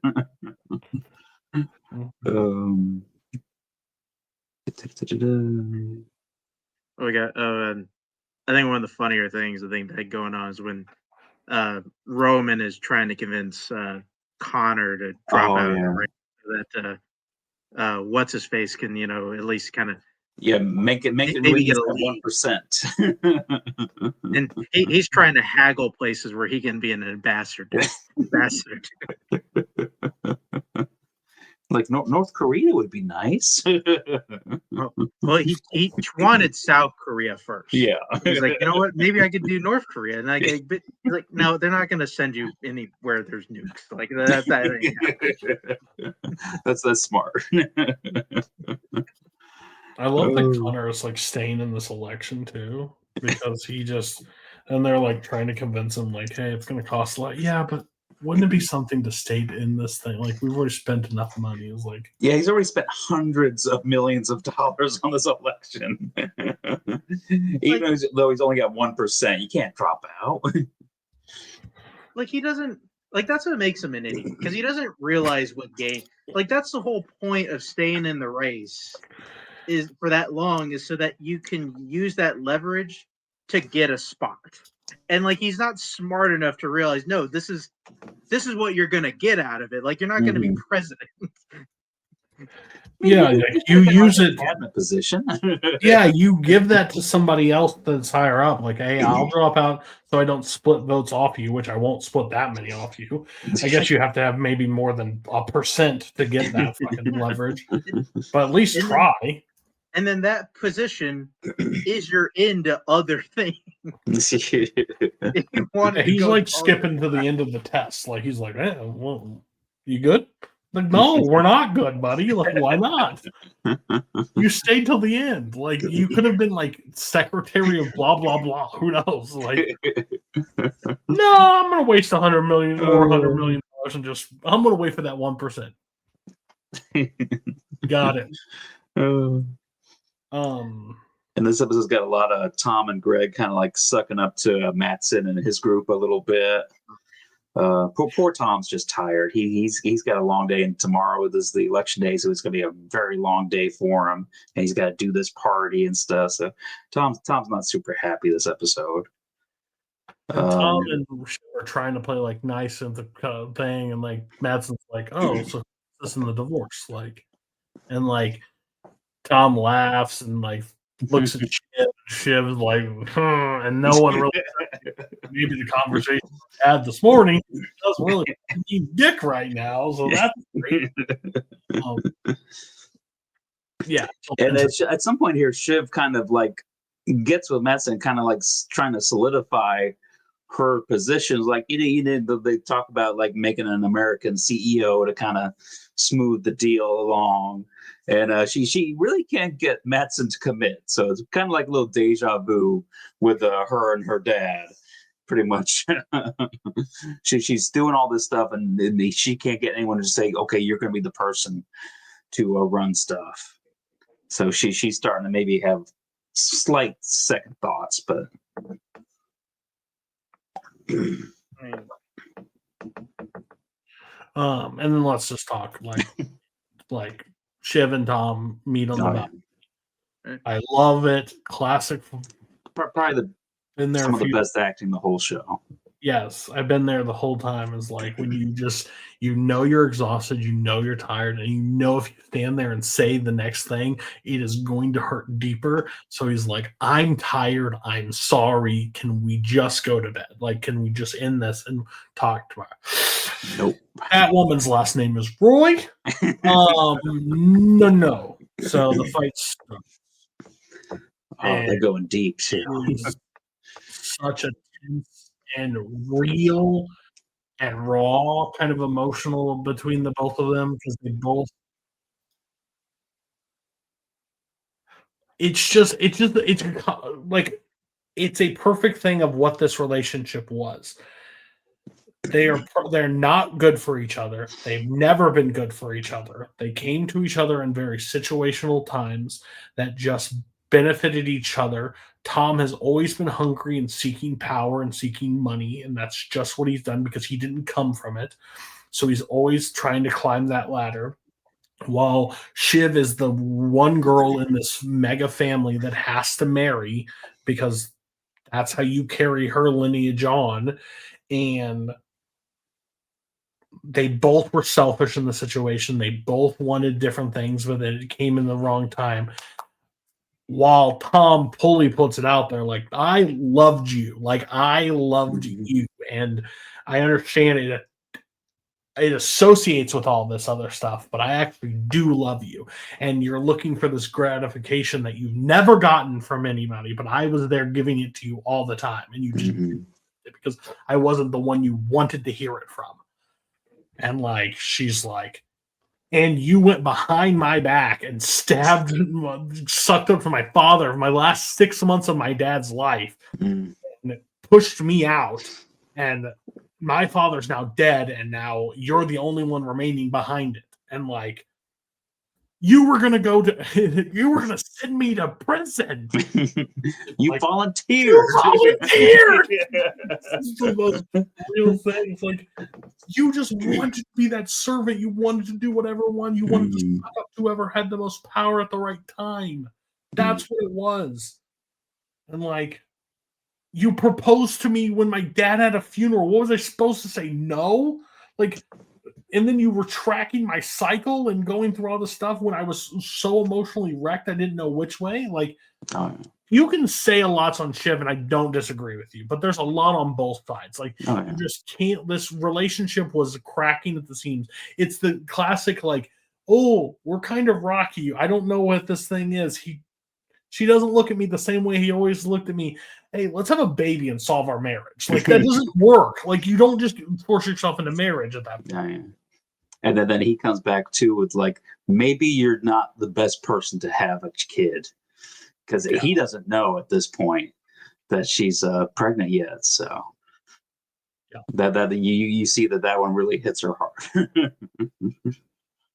Oh, but yeah, that whole scene is just that they're back and forth. It's just, and I think they both won Emmys this year, and yeah, this is the scene that pretty much put it in the bag for them both. So yeah, it was amazing. Yeah, you look it up and it makes sense. Like, Yeah. I mean, listen, you guys definitely see it more as even. If you were to see me watching this episode in my room, you'll see me giving a round of applause to Tom. Like, keep talking, Tom. You don't see it as a little bit like even. I can listen. I I definitely understand. tip it in Tom's favor. Sure, I do Yeah, too. yeah. I 100%. The one thing that tips it, the one thing that honestly tips it, no one can argue with, it's a 100% Shiv's fault, is the night of their wedding night when she says she wants to open the marriage. That's unforgivable. That's crossed the line, regardless of the thing. The next emotion, day, Tom saying, "Okay, we need to get a divorce." The emotions after that, they are both 100% guilty of everything that follows. Like, I agree with you 100%. If she went down that aisle with anything, with any doubt in her mind, she should have turned around, but she didn't. And that's something that's where I'm at. I'm 100% with you. It's Shiv's fault for saying that thing after the wedding, but fucking getting close to Logan and like doing the whole thing, you can't blame Shiv for what him going to jail. He volunteered that shit. Yeah, and it's just like she can't blame him for like taking the last 6 months of her dad's life away from her. No, you can blame that. I mean, here's the thing, like, and I think this is my thing about Shiv, is that, and this is kind of true for all of the kids, but I think it's a bit more true for her, is that I don't think she has any real feelings about anything. Like, I don't see that like genuine at all. And almost everything about her, everything that happens to her almost feels like she's just kind of stockpiling it to use as ammo later. Like, that's kind of what it feels like with Shiv for me this entire time, where every like little thing like she's throwing back to Tom, this is all just little stuff that she was she would use at this like exact time whenever Tom like has this exact, because whenever you say they have like this relationship, I don't really believe she really likes Tom. She likes that Tom is around to give her like at least some emotional comfort when she needs it, but it's only really because like Tom happens to be in the right place at the right time, and also that he has like those qualities that she wants in a husband, like that Logan pointed out in season 1. Like, he's somebody that you can control. Yeah, he and won't the thing challenge you. Yeah, and the thing that like kind of gets me about Tom is like I do feel like Tom loves Shiv. There is actually something there, and he is willing to put himself through all this because of that love. He definitely wants those other things. You are right about that. Using that to get to what he wants, but it's there. He admits that. He admits I that. think it was I'm there. almost done. I'm almost done. Just give me a second. Almost done. He admits that, but I feel like at the same time he's willing to put himself through all of this damage because there is that underlying love, and I think Shiv, at the bottom of her, at the pit of her stomach, knows that, and she constantly uses that with Tom. I think it was there, but for him to continue on what he was doing, that he's using his love as an advantage point at that point. My thing is, that's why I said post that thing. I disagree with the one thing you said is that she wasn't emotional. She doesn't have any real emotions. I disagree with that because I think in past seasons, sure. This season especially, I think that the emotions have truly come out since her dad passed away.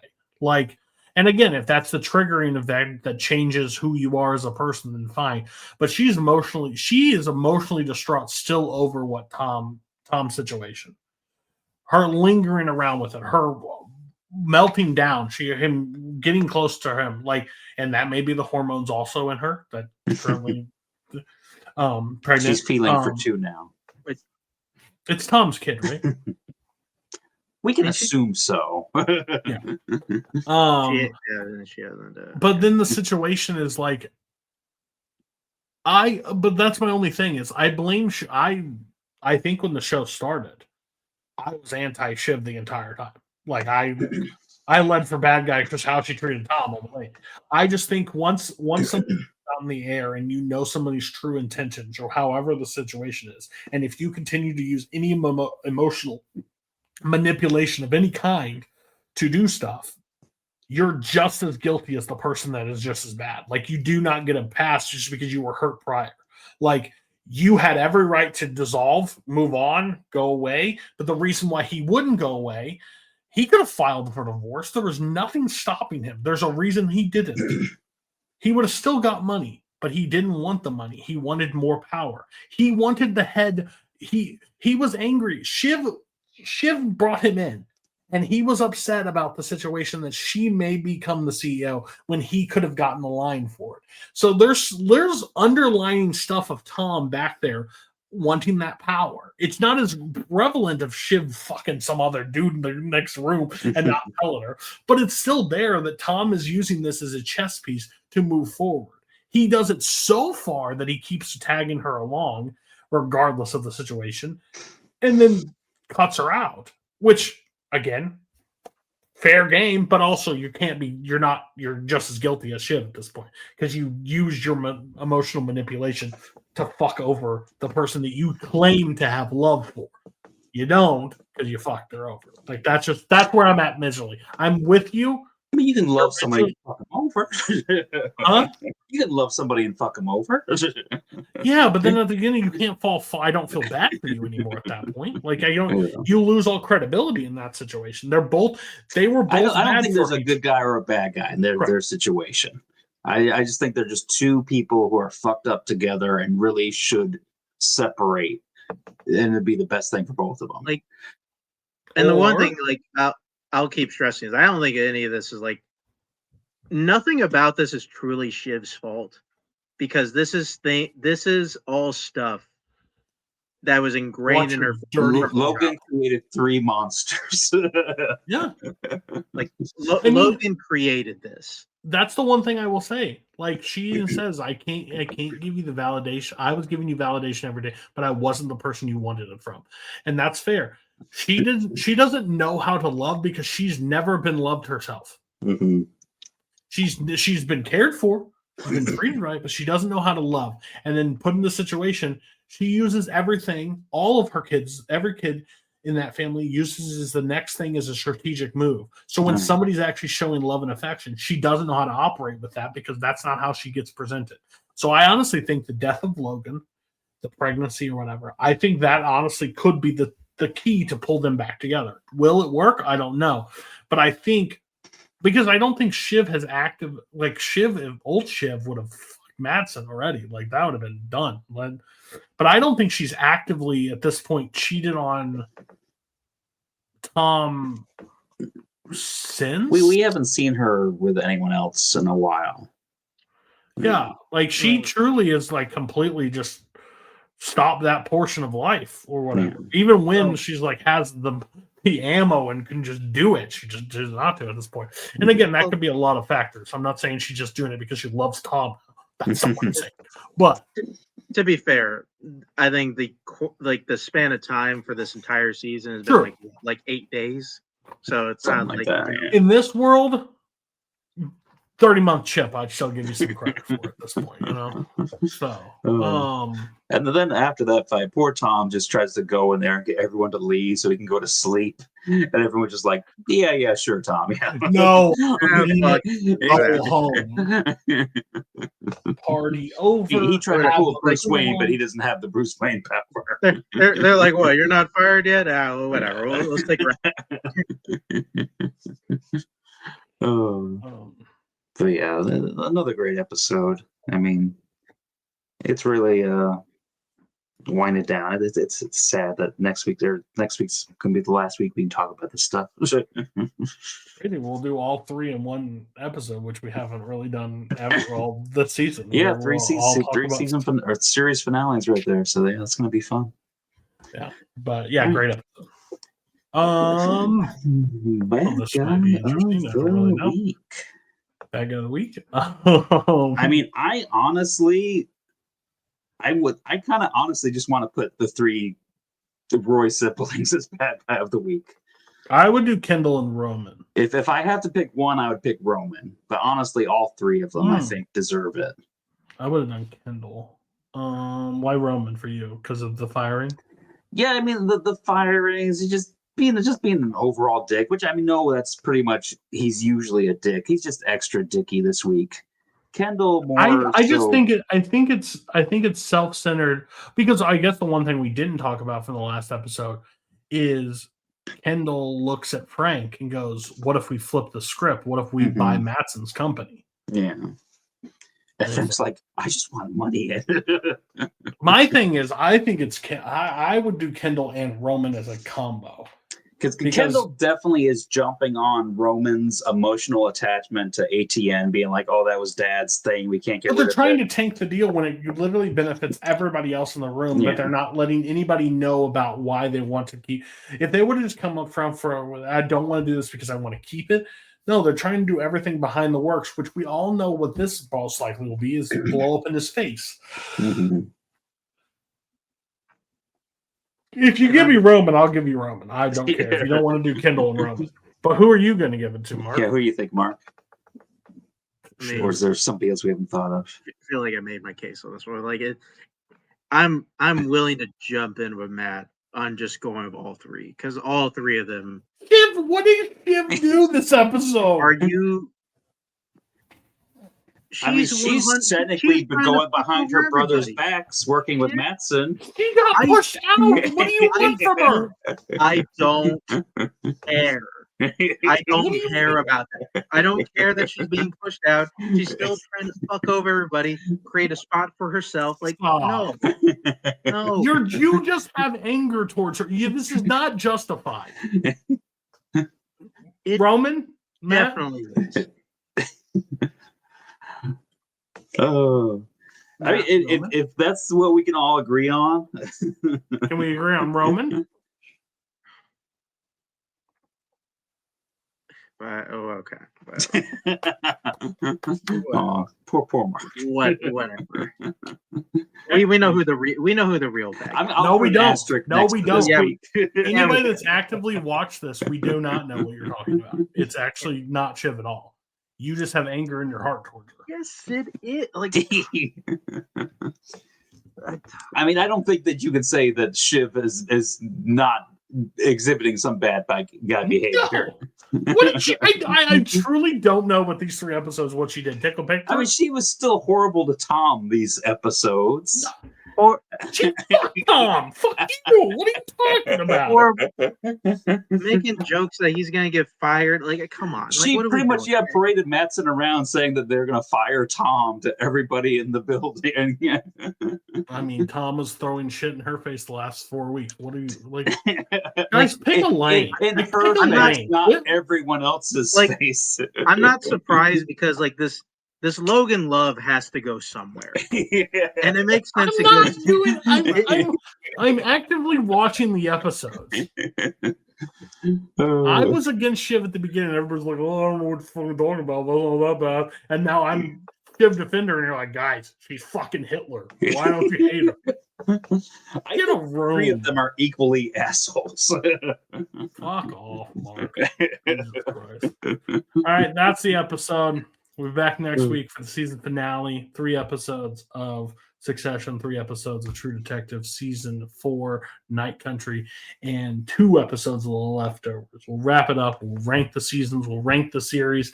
Reminder, Game of Thrones, Justified, and The Americans will be coming in the new year. Yeah. Peace out. A-Town down. Shiv's the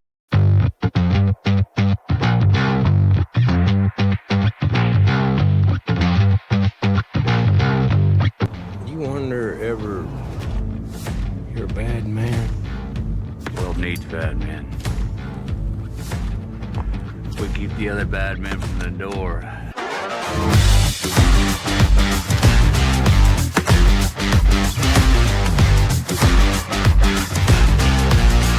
So, I just wanted to get the gang together early in my tenure to say, Yup.